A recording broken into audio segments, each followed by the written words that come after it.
জগতের মা যিনি, তিনি যখন মানুষ হয়ে এসেছেন, তার কাছে তো দেবতারা আসবেনি। তবে সারদা যা দেখত, কাউকে তখন কিছু বলতো না। অনেক পরে ভক্তেরা অল্প কিছু শুনেছে, তবু এইসব দেখা সত্ত্বেও অন্য সব পল্লীবালার মতোই সারদা থাকত। তাকে দেখে বা তার ব্যবহারে বোঝা যেত না যে অপরের সঙ্গে তার কোনো তফাৎ আছে।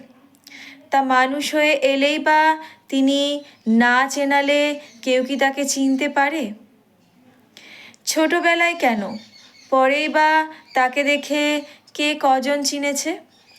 শ্রী শ্রী চণ্ডীতে একটা মজার কথা আছে। দেবতারা একবার অসুরদের সঙ্গে যুদ্ধে হেরে গিয়ে হিমালয়ে বসে জগৎমাতার কৃপালাভের জন্য তার স্তব করেছিলেন।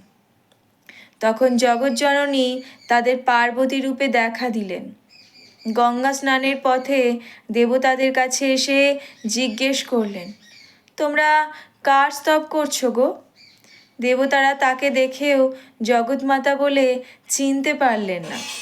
তখন তিনি নিজেই অন্য রূপ ধারণ করে বললেন, তোমরা আমারই স্তব করছো। সারদা তো তার জন্মের আগেই তার বাবা মাকে জানিয়ে দিয়েছিলেন যে তিনি জগৎমাতা। পরে অবশ্য কাউকে কাউকে তিনি যে কে তা জানিয়ে দিয়েছেন। একটা ঘটনা এখন বলছি। রামহৃদয় ঘোষাল নামে একজন জগদ্ধাত্রী পুজো দেখতে এসেছেন।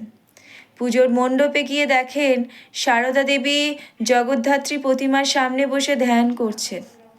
তিনি সারদা দেবীকেও জগদ্ধাত্রী রূপে দেখতে পেলেন। পরে একবার প্রতিমার দিকে, একবার সারদা দেবীর দিকে বারবার চেয়ে দেখে কে আসল জগদ্ধাত্রী তা ঠিক করতে না পেরে ভয়ে পালিয়ে গেলেন।